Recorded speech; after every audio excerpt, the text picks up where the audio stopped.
Hey everyone, how are you doing? This is Robin, the Arcade Stud Crutzer, and along Kit Kat's right here with me. Hello, yeah, they hear you. And of course, this is another edition of Back Issue Bin where I read the comics, and based on what I say, you're gonna either want to buy them or not buy them, or if they're not your thing, hey, understandable. We're all comic collectors. We all have our own things that we like. And sometimes other people help you pick out comics, and they're just part of your collection, and you see whether you like them or not to begin with. So, let's begin. This edition, we have the best Archie comic ever, #1. Of course, by Archie Comics. This features 3 stories. There's Archie bringing back, basically seeing that he and Pureheart are 2 different people. Then you have Jughead as a caveman. And then you have Betty and Veronica in this story where they're like secret agents. So they're like little 8-page stories. Not totally the best Archie ever. I mean I have Archie's Americana series from the 40s, 50s, 60s, and 70s, or is it his first appearance and then all the way to the 80s? I can't remember which. Though some of those were much better ones. This one was a little underwhelming, and it felt like it took forever to read. And when you have comics that you take you forever to read, it kind of slows you down. I mean, comics are supposed to be fun, fast, good reads, in my opinion. So this one, definitely a C minus. I mean, you can check it out for yourself, but for me, it was alright. Okay, next is this foil edition Action Comics #104. The less said about the story, no. Is better? No. It was just basically a story where Clark's doing some reporting, and for some reason, they had just gotten back, and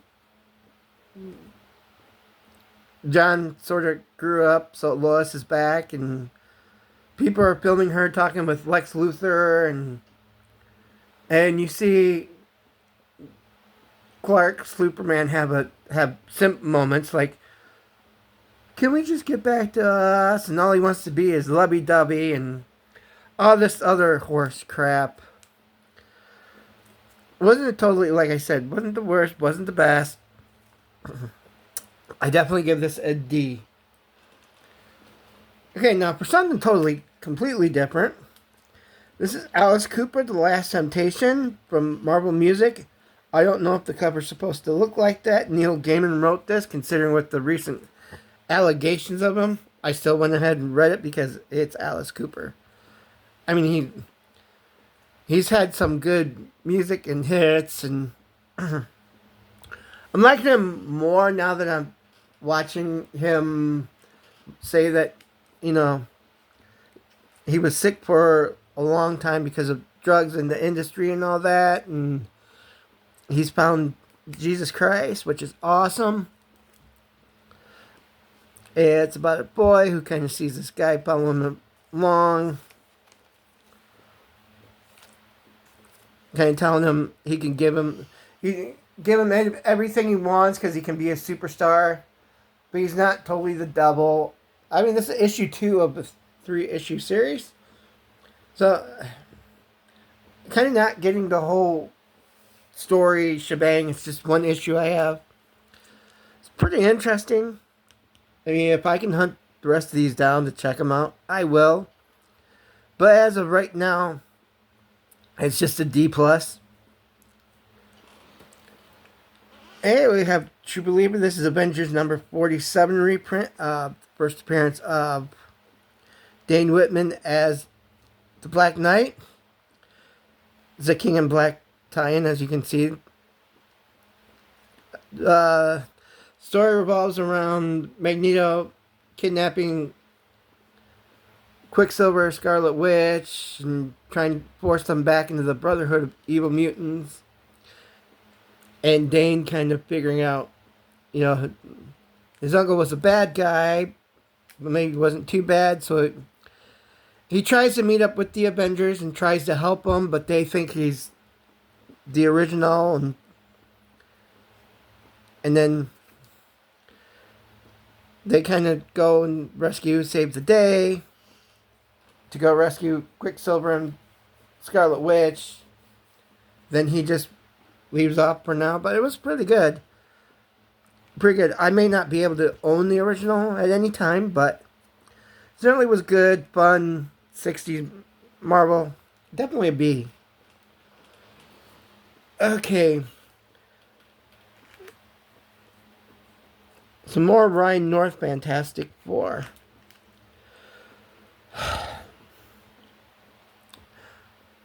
I'm not liking this series of Fantastic Four at all. This one is titled Star-Crossed. They're going up against the barrier that covers all of Latveria. They get transported, at the time they don't know, to the same Earth years and years and years ago, back in time. So they're actually building a rocket ship so they can go back to Earth. Johnny falls in love with an insect humanoid being. First of all, Johnny Storm is girl crazy. We'll put that way through all the years. What they're doing to him now is a travesty. This is the third alien that I know of that he's fallen in love with. Remember, he fell in love with Alicia, who turned out to be a Skrull. And then in the previous series, you had him falling in love with a flying bird-like alien, and they bond together, and then he reneges on it. Stupid idiot. And now, an insect. Guys, can we just go back to Johnny Storm liking just normal girls and women? Jesus. This is, like I said, North just does not... I don't get his writing at all. I just give this a D.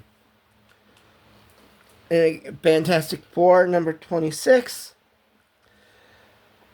Despite the cover looking really gory and stuff, what it is it's Halloween night. Everyone's trick-or-treating, but Reed and Johnny stay home.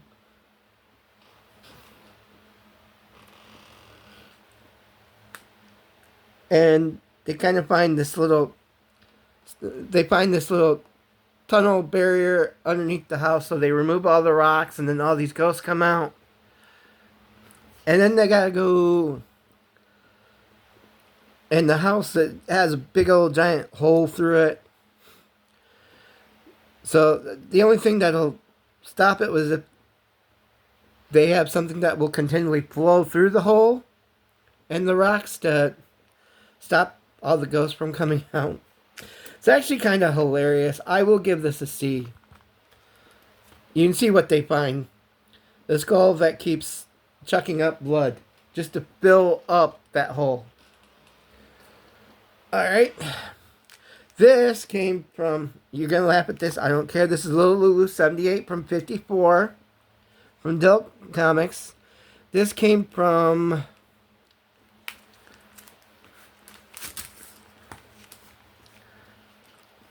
This came from a live stream of Mint Hunter selling comics. This is actually only $10. This was actually pretty good. So, of course, there's a bunch of little 1-page and 2-page and several page little Lulu stories. One involves Tubby selling worms. And he's being very... he borrows a friend's dad's hunting fish to try to sell them, but he sells them right to the guy, and then hilarious hijinks. There's one in which Lulu's telling a little story to a little boy about a cave and a girl and a witch and a cave filled with gold. There's one where Tubby's like playing detective trying to figure out why Lulu's dad woke up to a room full of cats. All sort of fun, and you can just tell the condition is really good on a 54. I like it. It's funny. A little comic strippy. I'm going to give it a B. Alright, and then here's the big boy. The big boy is only read once. So if I get things wrong, my bad. Boom. Hulk number 271, first appearance of Rocket, Raccoon. Mint Hunter gives to me for 175. It's 9896 quality. I think he said there's some boxing over here, which there is. Other than that, the book is perfect. So it is going to be sent away to be graded here in a little bit. Basically, Hulk lands in another world where Rocket lives with his friends and his closest ally, Walrus. And so they're fighting a beaver or mole over Gideon's Bible about how the first people from that world sort of wrote the history of their history. And it's undecipherable. But they also kidnapped... God, what's her name? It's not Lila, is it? I can't remember. Rocket's girlfriend. Very, very good. I think it was very underrated at the time. I mean, I had fun with it because it's Rocket, and we all know him from Guardians of the Galaxy movies. Who knew that a talking raccoon would absolutely be a hit? Anyway, this is one of my big boys in my collection now. So definitely top tier. Definitely an A book to read. It's just fun, all around fun. Okay, and there you have it. You all have a wonderful time. Keep reading comics.